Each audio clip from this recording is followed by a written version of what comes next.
Imagine for a second that right now, at this very moment, there's an invisible wall in your home.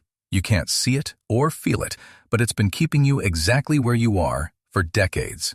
Money comes in and then slips through your fingers. Opportunities arise and then slip away at the last moment. You work harder, try harder, but the ceiling doesn't budge. And it's not laziness or bad luck. The main reason for your poverty is just one mental habit, and it's hiding right where you least expect it, at the threshold of your own apartment. I know how it sounds, too simple, but this is exactly what Natalia Bekhtereva was talking about, the woman who studied the human brain for half a century, who directed the Human Brain Institute, the one who people flocked to see when other scientists were at a loss. She didn't peddle miracles. She simply knew things about our brains that no one else knew. And one of her thoughts turns our entire understanding of why some people get rich easily, while others struggle their entire lives and end up with nothing. In this video, you'll learn 3 things: why your threshold isn't just a piece of flooring, but a switching point for your brain; why a simple pinch of salt can do what years of affirmations can't; and most importantly, what object should you place next to the salt for it to truly work.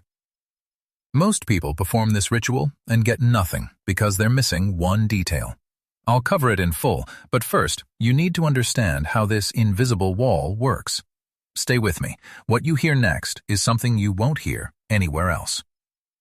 Let's start with the strangest part. Why the threshold? Why not the center of the room, or the desk, or the wallet? Bekhtereva liked to repeat a simple thing. The brain changes most, not at rest, but in the moment of transition. When we switch from one state to another, a window opens in our minds for a split second. And that's where things get interesting. Scientists later dubbed this phenomenon the doorway effect. You've probably caught yourself doing it. You walk into a room and forget why you came. It's not multiple sclerosis or fatigue, it's your brain. The moment you cross the door, discarding its working memory, closing one episode and opening a new one. For the brain, the boundary between rooms is the boundary between life events. And the threshold of your home is the most powerful such boundary you have. Outside is the world, work, strangers, struggle. Inside is your territory, your lair, your I. Every time you cross this threshold, you unknowingly reboot yourself. You close one chapter of the day and open another, and it's at this moment that your brain is especially receptive to recording a new mindset. Not when you're sitting and trying to talk yourself into it, but when you're in motion, in transition, at that very switching point. Now, think about what you've been writing down in this dot every day for years.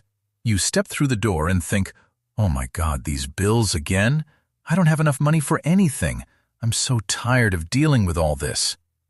You walk home, and at that most sensitive moment, when your brain is ready to write down, you write down fatigue, anxiety, and lack. Day after day, year after year. You've carved a deep rut of poverty in your head with your own hands, and every evening you drive through it again. Here it is, your invisible wall. It wasn't built by enemies or fate. You laid it yourself, one brick at a time, every time you returned home with a thought about what you were missing. And since you built it, you can also dismantle it. Write one word in the comments right now: reset. When you write it down with your hand and not just think it, you take the first conscious step toward a new path. But before you change what's written down, you need to understand who's guarding it all. Because there's a guard in your brain, and it doesn't want you to change. This guard is real. Bekhtereva and her team discovered a special mechanism in the brain and called it the error detector. It's a group of neurons whose sole job is to ensure you behave as you're accustomed to. If you do something unusual, the detector immediately sounds an alarm. "Stop! We haven't done this before. It's dangerous. Go back." In nature, this thing saved lives. It prevented our ancestors from going to an unfamiliar watering hole or eating an unfamiliar berry. Anything new is a potential threat, and the detector nipped it in the bud. But in the modern world, this same guard works against you. For it, the poverty you're accustomed to is the norm. It's safe. It's business as usual. But wealth, abundance, easy money, that's new, foreign, untested, and therefore dangerous. Do you understand what's happening? You decide to change your life. You become inspired, make plans, and begin to take action. But the guard inside you sounds the alarm and begins to quietly pull you back into the familiar lack, into the familiar rut. It whispers to you in the voice of doubt, "You're not fit for this. It's not for people like you. It'll fail again." You're not the coward. It's your error detector protecting the old norm. It guards your poverty as faithfully as it would guard your life. And that's why willpower almost always loses. You press the gas, and the guard presses the brakes, and he's stronger because he operates outside of consciousness on an ancient, animalistic level. It's useless to argue with him with logic. He can't be convinced by arguments. He can only be retrained, quietly, gradually, in his own language, the language of actions, objects, and repetition. And that's precisely what the threshold ritual is for. Remember this. We'll return to the guard when we discuss why ordinary salt deceives him better than any persuasion. And now to the substance itself. Why salt? Not gold, not a candle, not water, but a handful of salt, which costs pennies and is found in every kitchen. The answer goes back thousands of years, and it's far more profound than it seems. For thousands of years, salt was not a seasoning, but a currency. Roman legionnaires received part of their pay in salt, hence the word salarium, from which our word salary derives. Salt was used in wars, paid with it, and treasured like gold. In the human mind, salt and prosperity merged even before coins as we know them appeared. This connection is deeply engraved at the level of cultural memory, and your brain recognizes it even if you've never thought about it. But it's not just about history. Salt has a second property which makes it such a powerful tool. Salt is a material anchor. Remember the guard, the error detector? It's useless to talk to him in words. Affirmations, thoughts, promises to oneself, for him, they're just noise in the head, which he easily drowns out with doubts. But an object that you can pick up, see, feel its weight and texture, for the brain, it's a completely different level of reality. It's no longer a thought, it's an event, it's an action in the physical world. When you take a pinch of salt and consciously place it at your threshold, you're not coaxing your brain, you're showing it. You're translating your intention from the language of words, which the guardian knows how to suppress, into the language of objects and actions against which it's almost powerless. Salt becomes a bridge between what you desire within and how your brain records it. You're connecting the ancient symbol of abundance, the trigger point at the threshold, and the physical anchor in a single, conscious gesture. That's why it works when years of empty persuasion have yielded nothing. You stop arguing with the guard and start talking to him in a language he understands.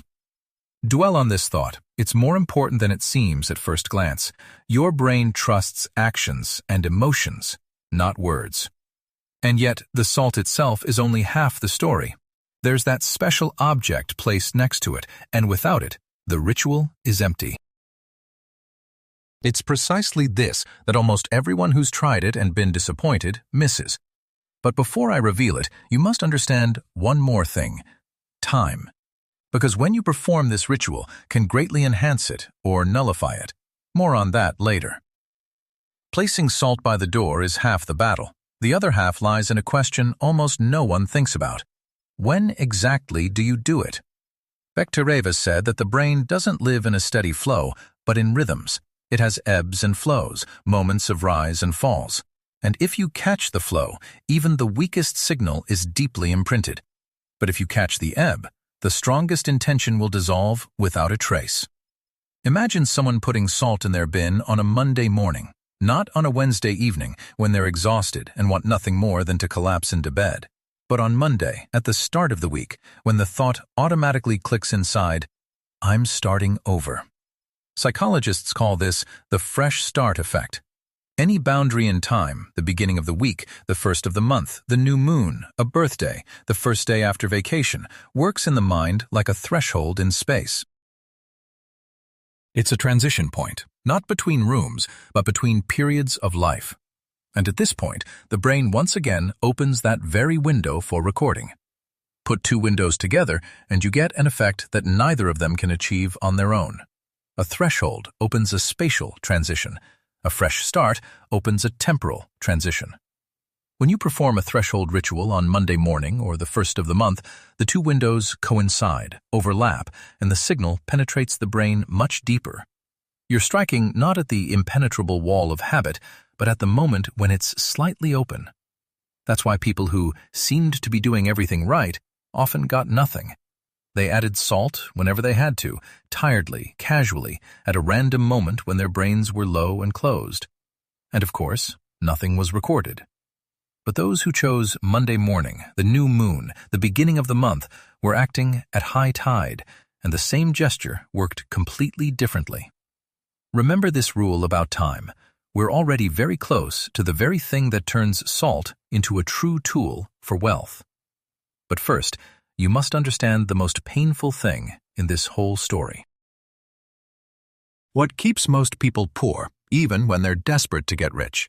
And it has to do with the conversation that never stops in your head. Right now, as you listen to me, a conversation is going on inside you. It never stops, not while you're riding the subway, not while you're washing the dishes, not while you're falling asleep. This is your inner speech, that quiet voice with which you comment on everything that happens to you.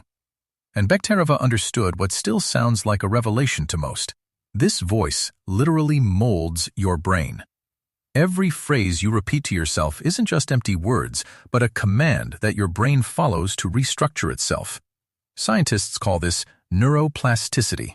It sounds complicated, but the essence is painfully simple. The brain isn't a stone set in stone. It's more like wet clay, molded by what you tell yourself most often. The neural connections you nurture day after day shape your life. And now for the hard part. Listen to what you tell yourself about money. There's never enough money. It's not for people like us. The rich are just lucky enough to be born into a good family. I'll never get out of this hole. I'll never make it to payday again. Recognize these? These aren't descriptions of reality. These are commands you've been hammering into your brain for years. And it, like obedient clay, molds exactly the life you tell it to. You don't complain about poverty. You program it, in your own voice, every day, without even realizing it. That's where all the bitterness lies. That same invisible wall I spoke of at the beginning is built from your own words. You built it in the kitchen, repeating after your mother, "We can't afford that." You completed it at school, in line, in conversations with friends, where complaining about lack of money is the norm. You laid brick after brick, and all the while sincerely dreamed of getting rich. But the brain doesn't listen to dreams. It listens to what you repeat every day. The good news is that clay never hardens. The same mechanism that spent years building a wall can dismantle it. If phrases of lack built that wall, then other phrases, repeated just as stubbornly, can build a door. The brain can relearn at any age. Bekhtereva demonstrated this with people others had written off, and a threshold ritual is precisely a way to give the brain a new command, not with words that are easily silenced, but with an action it cannot ignore. If you recognize your own inner voice in these phrases, give it a like. This way you'll be telling yourself and your brain, "I've seen a wall, and I'm ready to take it down." Now I'll tell you about a conversation, about a man who seemed to have everything, and then began to lose it. And what he heard one evening turned upside down not only his bank account, but his entire understanding of where money comes from. It was late evening, and there was only one customer left in the office. The lamp cast a circle of light on the table. It was already getting dark outside. Across from him sat a man, a successful man in an expensive suit, with a confident voice. But his hands betrayed him. He clenched and unclenched his fists, his knuckles whitening. He'd built a business, risen, and then everything seemed to crumble. Deals fell through at the last minute. Partners let him down. The money that came in flowed out faster than he could hold on to it. "I don't understand," he said dully. "I'm doing the same thing I did before. It worked then, now it doesn't. It's as if I've been jinxed." Bekhtereva listened in silence. Then she asked him a question that baffled him. "Tell me, what do you feel in the morning when you wake up? What is your first thought?" He was at a loss. He paused, and then answered quietly, almost reluctantly, "Fear. That everything will collapse. That I'll lose everything again and end up back where I started."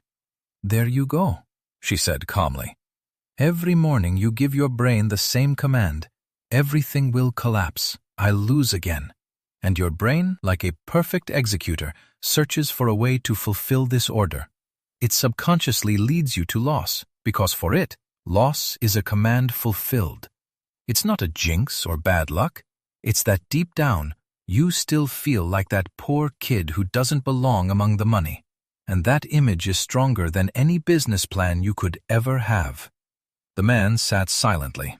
It was clear it was dawning on him, slowly, heavily, like someone being shown a mirror from the other side for the first time. It wasn't the market that was against him. It wasn't his partners. He himself, through his deepest conviction, was dragging himself down to where he believed his true place was. Remember this: most often, it's not the outside world that hinders a person, but who they're used to feeling inside. But before I reveal the subject and the entire method to you, you'll see the other side of this story. The story of a woman who worked her way up from the bottom. A story that began with a simple gesture on the threshold and ended with something she herself had long disbelieved.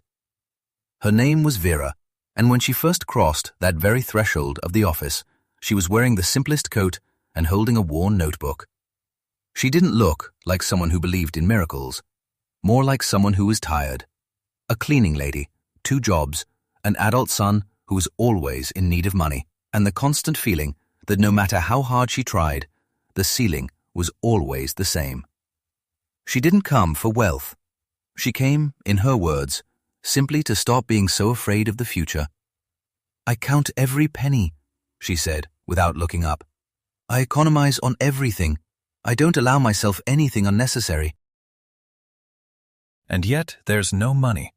It's as if someone invisible is taking it right from my hands." Bekhtereva looked at her carefully and said something that Vera remembered for the rest of her life. "You're saving out of fear, and fear is the very hole through which money leaks. Every day you tell your brain, there's not enough money, there won't be enough, you need to shrink. And your brain honestly shrinks your life to the size of this fear. Let's try something different. Don't count what's missing, but celebrate what you already have every day." She gave Vera a simple assignment. Every morning, as she crossed the threshold on her way to work, she would add a pinch of salt and say one calming phrase about prosperity to herself. And she would write down in a notebook not her expenses, but the good things that had happened that day. Even small things. Even things like, "My son called. They treated me to tea," or "I found 10 rubles in my pocket." Vera listened with disbelief. It seemed too simple, almost stupid. But she had nothing to lose, so she began. And here's what's important to understand about her. Her turning point didn't come on the 3rd day. At first, nothing happened. The old fear was stronger. The guard inside her pulled her back to the familiar no money. But she stubbornly continued every morning on the doorstep, a pinch of salt and a notebook in the evening. Remember that woman with the worn notebook. We'll come back to her and to the exact moment when something happened to her that she herself refused to believe. But for now, you need to understand what was really going on in her head all this time. Because inside each of us, there's an invisible character, and it's that character who decides how much money you're entitled to. Imagine an accountant. They sit somewhere deep in your brain wearing a green visor, keeping a strict ledger. Only they're not counting rubles in an account. They're keeping track of how much money you feel you're supposed to have, how much you deserve, what amount is normal for you, and what's too much not for you. Psychologists call this your financial norm or monetary fulcrum. And this accountant is steadfastly watching to make sure you don't jump beyond it, either down or, worse, up. That's why things that seem mystical happen. A person receives an unexpectedly large sum, a bonus, an inheritance, a win. Then, a few months later, the money mysteriously vanishes, and they're back where they started. The car breaks down, a toothache, a bargain purchase turns out to be a loss. Coincidence? No. It was the accountant who brought you back to normal. The balance in your account exceeded what you internally considered yours, and they did everything they could to bring it back into balance. And it works the other way too, which is astonishing. There are studies of people who won huge amounts of money in the lottery. Most of them, a few years later, found themselves poorer than they had been before the win. And then there are entrepreneurs who lost everything, went broke, and then, a couple of years later, were back to where they were. Why? Because their internal accountant kept a completely different ledger. For some, the norm is, I never have enough. For others, it's, I'll always find a way. And life, no matter how you look at it, adjusts to the numbers in that internal ledger. Now you understand why simply earning more doesn't solve the problem.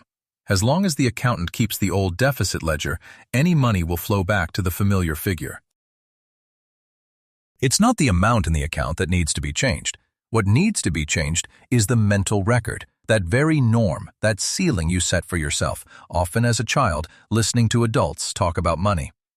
Have you ever noticed that strange feeling of guilt when you suddenly have a little more money? That urge to spend it quickly, to unburden, to return to your usual routine? That's your accountant's voice, and the salt ritual is a way to quietly, without argument, rewrite their book to a new number.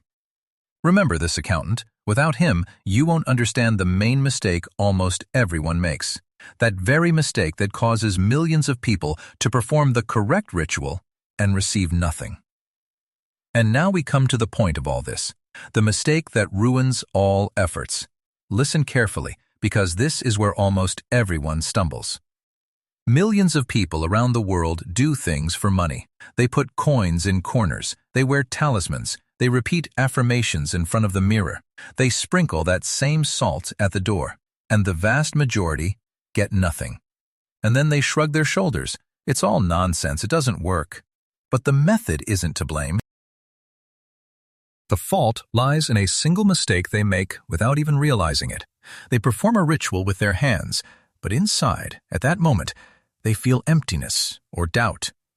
A person puts in salt and thinks, well, let's see if this nonsense helps. On the outside, there's an act of abundance, but inside, at the same moment, there's mistrust and fear of lack. And your brain only registers the latter. Remember the accountant? Remember the guard? They don't care what your hands are doing.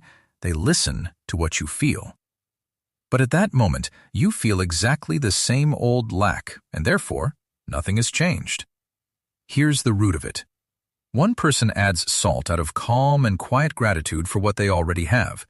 Inside, they feel a sense of abundance, even if their account balance isn't much yet. Another makes the same gesture out of fear and a greedy desire to get what they need as quickly as possible. And the brain doesn't record the gesture. It records the state from which the gesture is made.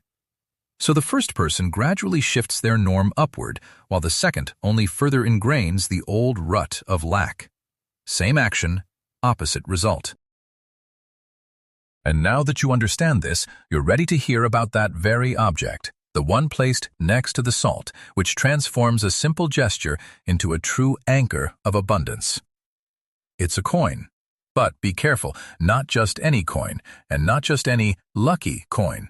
Its power doesn't lie in the metal itself. Its power lies in its connection with the living emotion you've invested in it. The coin becomes a physical anchor for that very calm feeling of abundance, and every time you see it next to the salt, it returns you to that state. Salt attunes the mind to purity and a new beginning. And next to it, the coin keeps that very feeling of abundance alive, without which the entire ritual is empty. Remember this connection, salt and a properly charged coin, because below, I'll break down the entire method for you step by step, how exactly to charge this coin, what to say, when, and how many times to repeat it. And there's one detail, without which even a perfectly executed ritual will fade within a week. Don't miss it. Now, the method itself, step by step. No fluff, no unnecessary words. Write it down or just remember it because every detail is important. Step 1. Choose a coin. Any coin will do, but preferably one that already means something to you. A coin left over from a successful day, a gift from a loved one, or something you brought back from a place where you felt good. If you don't have one, take an ordinary one and make it special yourself. The main rule? This coin is no longer just loose change. You can't spend it, and you can't accidentally slip it into a store. It's your personal anchor, and it has one job. Step 2. Charge it. This is the heart of the entire method, the moment that almost everyone misses. Take the coin in your palm, squeeze it, feel its warmth and weight, and recall a time when you felt calm, confident, and abundant. Don't make it up. Draw up a real memory. Perhaps it was the moment you held your first honestly earned paycheck, or sat at a generous table surrounded by loved ones, or simply walked down the street with a gentle sense that all was well and there was enough. Catch this feeling and hold it in your body until it becomes solid, tangible. This moment, when the warm feeling of abundance and the coin in your palm merge into one, is the charging of the anchor. You are imbuing the metal with a living emotion. Step 3. Choose a starting time. Remember the windows? Start on Monday morning, or on the 1st of the month, or on the new moon. Not in the evening, tired, but on a fresh passage, when your brain whispers, "I'm starting over." This will double the power of your first gesture. Step 4. Perform a threshold ritual. Approach the threshold of your home. Sprinkle a small pinch of salt to the left of it. Place a charged coin nearby, slightly to the right. The salt cleanses and attunes the mind to a new beginning, while the coin maintains a sense of abundance. Together, they act as a single signal. Step 5. Say the phrase. And here's an important rule. Speak in the present tense, as if it were something you already have. Don't say, "Let the money come." That's the voice of lack, the voice of someone who doesn't have it. Say it as if abundance already lives in your home. Abundance reigns in my home. I calmly accept abundance. Say it not with your lips, but from that very warm feeling you charged into the coin. From calm and gratitude, not from thirst. Step 6, and without it, everything else falls apart. Repetition. One time isn't a ritual. It's an accident, easily dismissed by the guard within. Do this every morning as you cross the threshold. The salt can be refreshed, the coin simply held in place. And here's the detail that almost everyone misses and why they give up halfway. The first results don't come in the form of money. Your state changes first. Some anxiety disappears. A strange calm appears where fear once reigned. People wait for money, don't see it a week later, and then give up. But money follows the state, not the other way around. First, the internal norm changes, and only then does the account catch up. Give yourself at least a month. Remember these 6 steps, especially the last one, because now I'm going to tell you how the story of Vera, the woman with the worn-out notebook, ended. And her turning point came precisely when she stopped waiting for money and began simply changing her state. About 2 months passed. Every morning, Vera placed salt and a coin by the door, whispered her phrase, and in the evening wrote down good things in her notebook. The first few weeks, as I said, brought nothing visible, but something was changing inside. She caught herself no longer flinching when opening payment slips. That she went to work not with a lump of fear in her chest, but calmly. That in the evenings the notebook filled up with more and more lines, and among them were no longer just, "I found 10 rubles, but things of greater value. And then, strange things started happening, the kind people call luck. A friend offered her a part-time job that paid significantly more, and for some reason, she remembered Vera. Her son suddenly found a job himself and stopped bilking her. She got a raise at her previous job without asking. Each event, taken individually, could have been chalked up to chance, but they followed one after another, and Vera realized the main point. One day she came and said to Bekhtereva, I understand what it is. The money didn't fall from the sky. I just stopped being afraid of it. I used to turn down any chance. I didn't believe it. I cowered. But now I accept it. I notice things that used to fly past me. It's as if I've been walking around with my eyes closed my whole life, and now I've opened them. Bekhtereva nodded. Exactly. Salt and a coin didn't magically bring you money. They changed you. You rewrote your internal norm.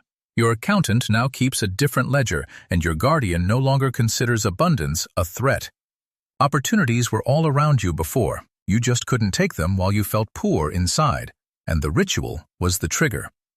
The real work was happening in your head all this time, and here's what's most important in this whole story. Vera didn't get rich overnight or become a millionaire, but she emerged from the pit of fear in which she had spent half her life. She stopped drowning and, for the first time, felt the bottom beneath her feet. And that's where any rise begins. Remember her words, "I stopped being afraid," because they contain the entire meaning of the method, and now I'll distill it down to one simple truth, the one that almost everyone misses when chasing rituals. Salt has no magic. A coin is just a piece of metal. A threshold is just a place where one floor ends and another begins. They won't make you rich by themselves. And if you remember only one thing from this entire video, let it be this. It was never about salt. It was always about you. Salt, a coin, a threshold, a phrase, these are just tools. A way to reach your own brain and speak to it in a language it finally understands. Not the language of empty persuasion muffled by the guard, but the language of objects, actions, and living feeling. You take your anxiety, your fear of lack, your old norm of poverty, and, step by step, rewrite them into abundance. With your hands, on the threshold, every morning. But remember the law without which everything else fades. A ritual without the right state within is an empty game. The brain won't register it. And a state without action is too weak, easily washed away by everyday anxiety. Strength is born where they meet, a warm feeling of abundance plus a physical gesture at the threshold, repeated day after day. That's when the wall begins to give way.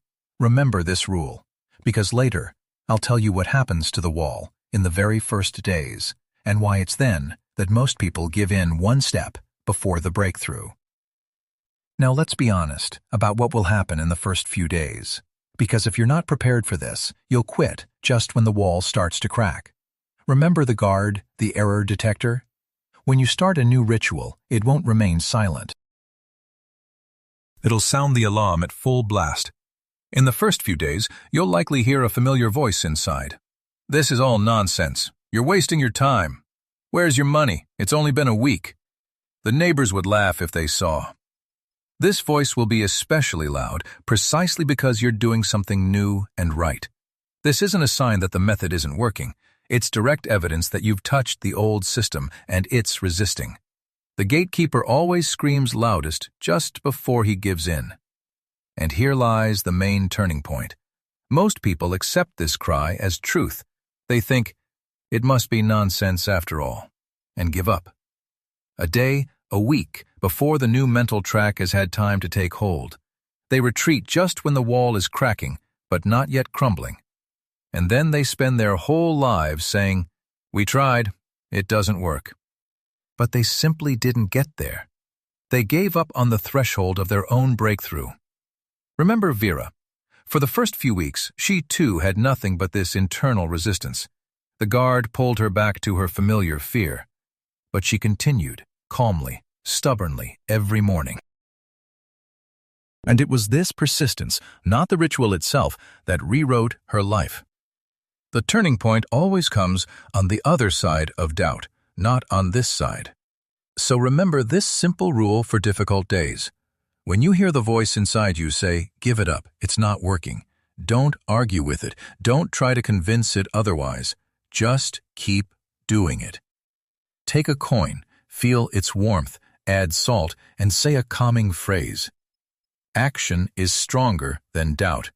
Every time you perform a ritual despite the inner clamor, you weaken the guard and strengthen a new norm. Silence will come later, and it will mean the wall has fallen. If you're ready to reach that silence and not give up halfway, write, "I'll get there," in the comments. Make a promise to yourself, out loud.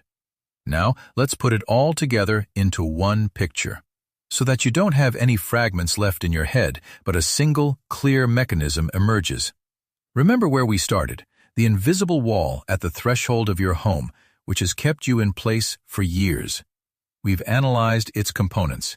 It's made up of a switching point at the threshold, where you wrote down fatigue and lack every evening. It's made up of a guard, a mistake detector, which guards your habitual poverty as if it were your own and pulls you back whenever you try to escape. It's made up of your inner speech, which molds your brain like clay, day after day. It's made up of an internal accountant who keeps a ledger of your financial standard and stubbornly returns you to it no matter how much you earn. And we've uncovered the keys to each of these locks. Salt is an ancient symbol of abundance and a material anchor that speaks to the brain in the language of objects, not empty words. A coin charged with a living sense of abundance is what keeps the right state of mind engaged. Start time is a window of fresh start when the brain itself is slightly open to recording. A phrase in the present tense is a command from the position of "I already have," not "give me." And repetition is what no ritual can take hold without, because the brain changes not from a single gesture, but from a stubborn daily signal. But one law governs all instruments, and it's more important than any of them. All of this works only when combined with state and action. A sense of abundance without a gesture is too weak. It's washed away by everyday anxiety. A gesture without the right state is an empty mechanism. The brain won't record it. Strength is born where a calm sense of abundance meets a physical action at the threshold, repeated day after day despite the guard's cries. This is the formula that most people never put together and therefore remain behind the wall. Remember this whole picture, because now, at the very end, I'm going to tell you what made all this worth listening to. The most important thought about all of this. Natalia Bekhtereva spent half a century studying the most complex object in the universe, the human brain.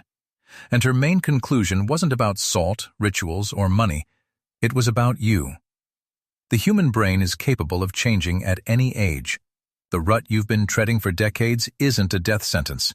The wall you've spent your entire life building can be torn down by the same hands that built it. There's no age or situation where it's too late to start rewriting your internal norms. And here's what you really need to take with you. Money isn't something that comes to you from outside, someone else's mercy. It's something you're willing to let in and hold on to. As long as the fear of lack lingers within, any money will slip through your fingers, ending up in a familiar figure. But as soon as a calm sense of abundance settles within, the world around you seems to change. Opportunities that were there before, but which you simply couldn't take, appear. Remember Vera, she didn't find treasure. She opened her eyes. Opportunities were always around her. She simply stopped being afraid to take them. So the main question isn't whether you have salt and a coin on hand. Everyone has those, and they're just pennies. The main question is whether you're ready to stop writing scarcity into your brain and start writing abundance. Are you ready to do this calmly and stubbornly, without retreating during those first difficult days when the guard screams the loudest? Are you ready to believe not in the magic of salt, but in the ability of your brain to retrain itself? The wall stands on your doorstep right now, and for the first time in your life, you have everything you need to begin dismantling it, brick by brick, every morning. Not tomorrow, not someday Monday, but from the nearest crossing, which your brain will prompt you with the feeling of starting over. There's salt in every kitchen, coins are in every pocket, and everything else, the wealth, the tenacity, the faith in change, was within you from the very beginning.